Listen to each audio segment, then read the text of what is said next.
오늘도 예배 자리에 오신 여러분을 환영하고 축복합니다. 내가 운전을 하고 있는데 꽉 막히는 고속도로에 서 있습니다. 그런데 어떤 사람들이 갓길로 쌩쌩 달려요. 그때 여러분은 어떤 마음일지 속으로 생각해요. 네 가지 중에 하나. 첫째, 나도 따라 달린다. 둘째, 저 사람이라도 달리니 시원하다. 셋째, 성질 난다. 넷째, 아무 상관 안 한다. 몇 번이 제일 많을까요? 3번이 제일 많아요. 성질 나요. 응? 가다가 교통경찰에 붙잡혀서 범칙금이라도 내면, 아니면 펑크라도 나서 그냥 오도 가도 못하고 서 있으면 속이 시원하겠는데, 이런 사람은 잘 걸리지도 않아. 그냥 쌩쌩 달리는 거 보면 성질이 나요. 오늘 시편 73편을 기록한 시인이 바로 이런 고민입니다. 나는 하나님을 잘 믿고 말씀대로 살려고 늘 애쓰고 정직하게 착하게 열심히 사는데 지금 상황이 어려워요. 그런데 하나님도 믿지 않고 온갖 불의를 저지르고 양심불량으로 무법하게 사는 많은 사람들이 형통하는 거예요. 그들의 재산이 점점 더 많아지는 거예요. 응?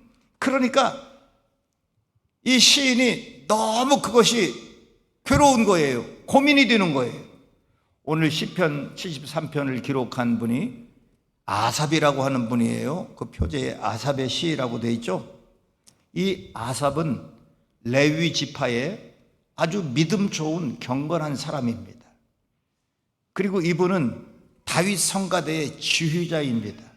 우리 찬양대도 아주 훌륭하지만 이 다윗 찬양대는 찬양대원만 4,000명입니다.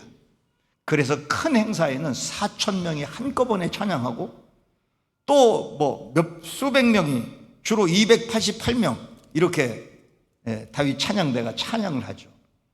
악기까지 동원해서 찬양하니까 얼마나 수천 명이 찬양하는데 얼마나 웅장하고, 이것을 지휘하는 분이 이 아삽이라는 분이에요. 뿐만 아니라 아삽은 선견자라고 불렸습니다. 모든 것에 대해서 너무 해박하고 너무 아주 하나님의 뜻을 잘 알고 성경에도 능통한 사람, 경건한 사람이에요. 그리고 시편에 보면 아삽의 시가 12편이 있습니다. 그러니까 성경의 저자이기도 한, 이렇게 믿음도 좋고 해박하고 많은 사람 앞에서 이렇게 리더이고 훌륭한 믿음의 사람인데, 어떻게 저렇게 무법자들이 하나님 무시하고 함부로 사는 사람들이 형통하냐는 거예요.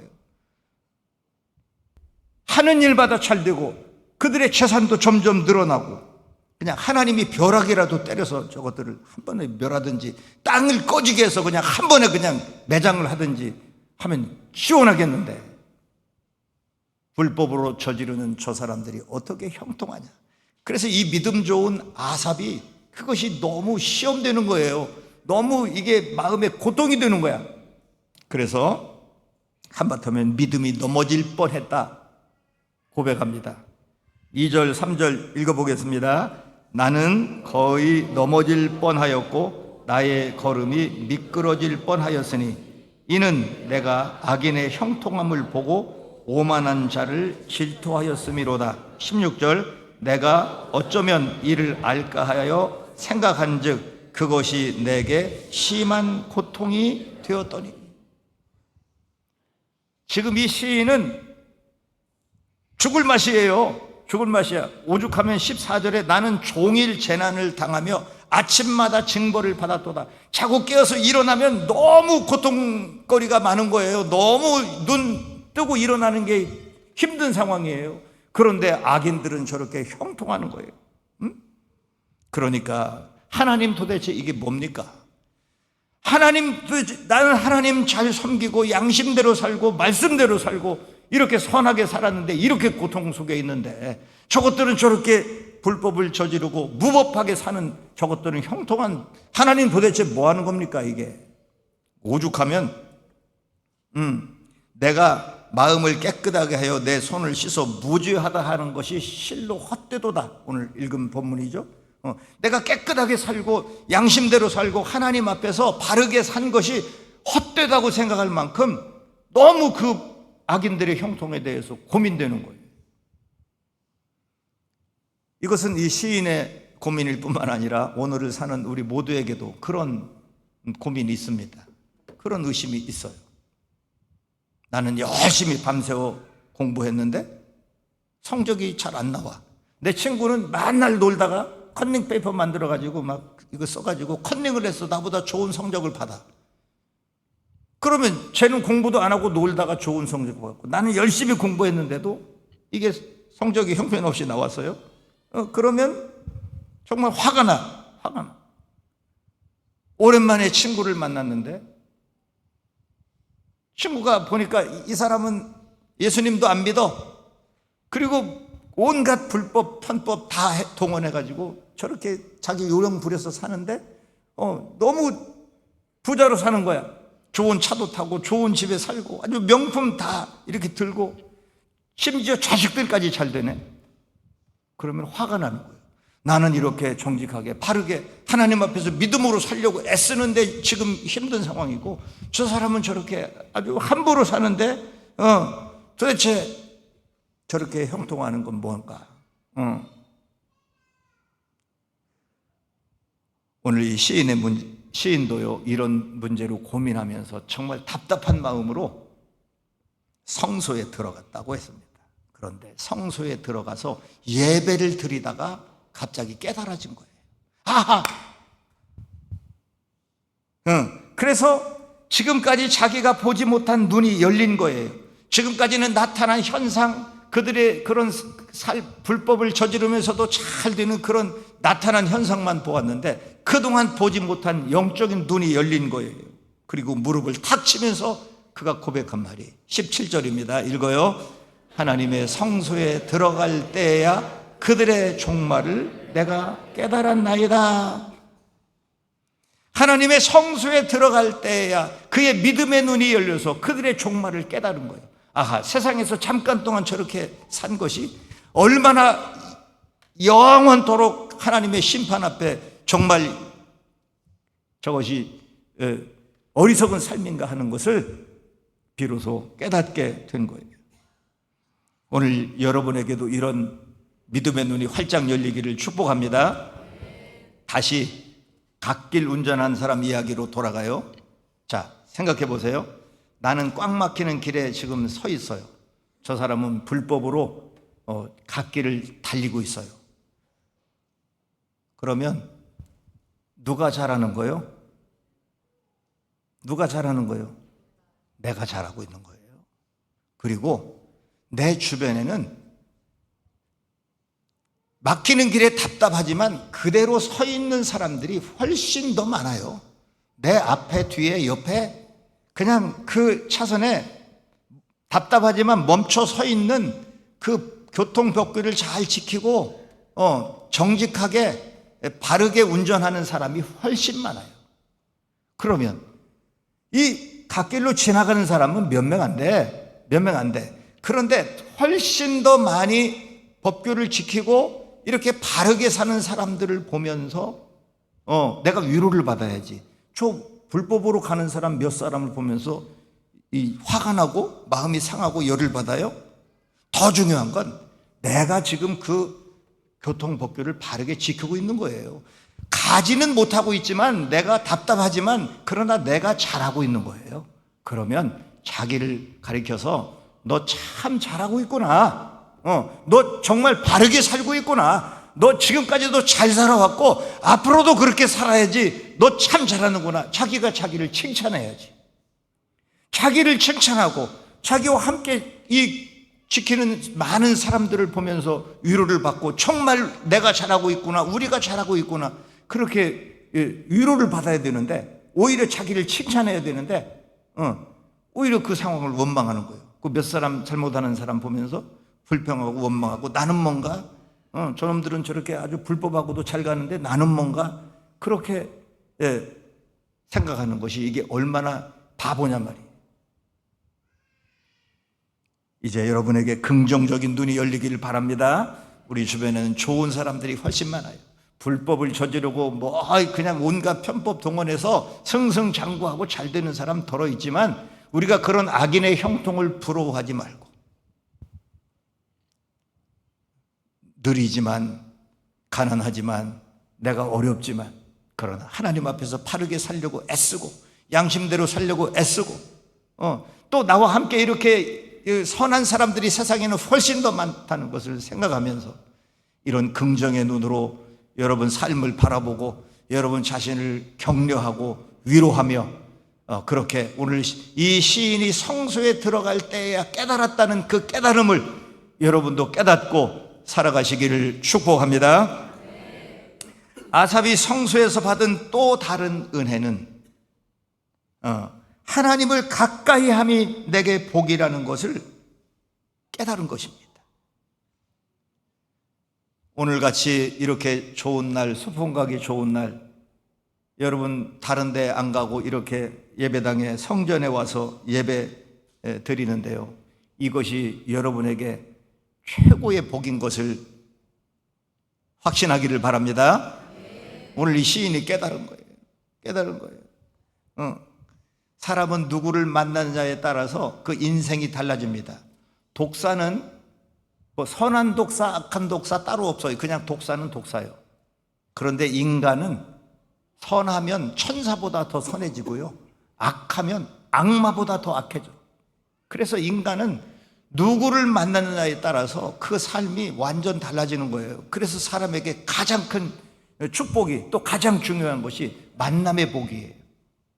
만남의 복이에요. 왜냐하면 내가 만나는 그 사람에게 나는 절대 영향을 받고 내가 그 사람 같이 되기 때문이에요. 여기 결혼해서 3년 넘었다면 자기 배우자에 대해서 입 다물어요. 어떤 분들 와서 자기 배우자 얘기해, 내 남편이 어떠네, 내 아내가 어떠네, 그러고 얘기하는데, 적어도 3년 넘었다면 조용히 해야 돼.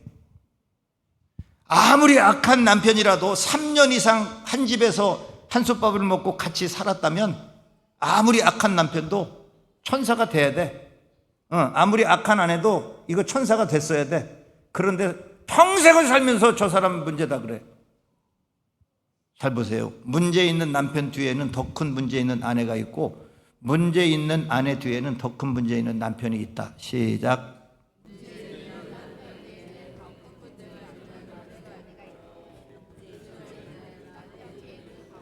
여러분 머리에 문제가 있구만. 머리에 문제가 있어.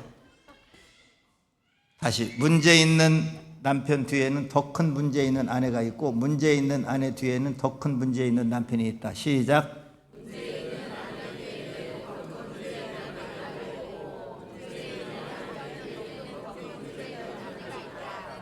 잘 들어요.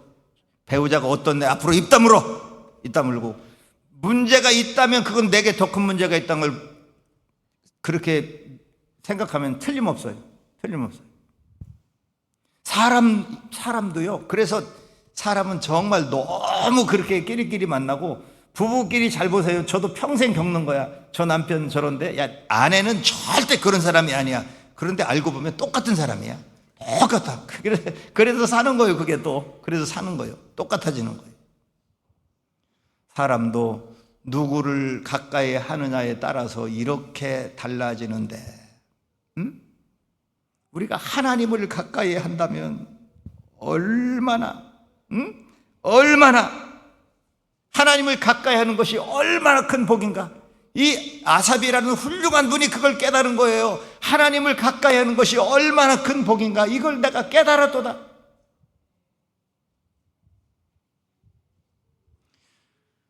종교 심리학자들이 연구했는데요,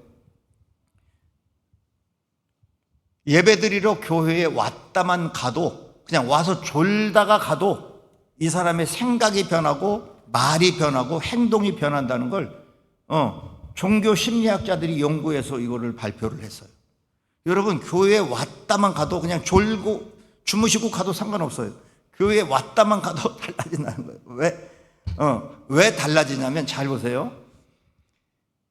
예배자로 교회에 온다는 자체는 이 사람은 일단 하나님을 인정하는 사람이에요. 하나님을 인정하기 때문에. 여기 누가 지금 할 일 없어 오신 분이 없고요, 뭐 딴 데 갈 데 없어 온 분이 없어요. 다 어려운 걸음 해서, 지금 어려운 시간 해서 이것을 최우선으로 하기 때문에 지금 예배자로 이렇게 온 거죠. 이렇게 왔어요. 그러니까 하나님의 존재를 인정하고 나를 하나님께 드리는 마음으로 예배당에 온 것 자체가 벌써 그 사람의 삶의 변화가, 마음의 변화가 일어난다는 거예요. 그런데 와서 은혜까지 받는다면 이거 얼마나 달라지겠어요? 얼마나 달라지겠어요? 그래서 하나님을 가까이 함이 내게 복이라고 이 고백하는 거예요. 주무시고 가도 괜찮아요? 자, 봐요. 어떤 부부가 예배를 드리고 가다가 가면서 이제 대화를 하는 거예요. 아내가 남편에게 물었어요. 여보, 이 집사 차 바꾼 거 봤어요? 못 봤어. 최권사 밍크코트 입은 거 봤어요? 못 봤어. 목사님 넥타이 비뚤어진 건 봤어요? 못 봤어. 그러니까, 당신은 지금 교회 뭐하러 갔다 오는 거예요? 그러니까요, 남편이 나는 목사님 설교 너무 은혜스러워서 울다가 왔어, 이렇게 대답했다는 거예요. 여러분, 교회 왔다 갈 때는 꼭 이 남편 같기를 바랍니다. 기왕 어려운 걸음 왔는데 은혜를 받아야지. 은혜 받아야지. 오늘 이 시인은 맹목적으로 그냥 습관적으로 교회 온 거 아니에요. 성소에 들어간 게 아니에요. 25절에 보면 사모하는 마음으로 주 앞에 왔다. 주밖에 사모할 자가 주님밖에 없다고 고백하면서 이렇게 성소에 가서 이렇게 하나님을 만나고 예배를 드리다가 자기가 평소에 이렇게 의심하고 정말 악인의 형통함에 대해서 너무 고민되고 하는 문제도 해결되고 하나님께 가까이 하는 것이 얼마나 큰 복인지를 그렇게 깨닫게 된 거예요. 하나님의 은혜를 사모하고 하나님을 가까이 하고 예배로 하나님을 제대로 만나면 우리의 모든 인생의 문제는 그냥 한 번에 끝납니다. 실제로 있는 이야기예요. 어떤 청년이 이 만화를 잘 그리는 재능이 있었습니다. 그 꿈을 안고 자기 만화 그려서 돈 좀 벌고 성공해야 되겠다 도시로 나갔는데, 만화를 책으로 만들어서 출판사에 갔다가 이거 책으로 좀 만들어 달라 하는데 모든 출판사마다 거절해요. 이게 무슨 그림이라고 그렸냐 하면서 거절하는 거예요. 그래서 이 사람 할 수 없이 자기 고향으로 돌아와서 학교 교사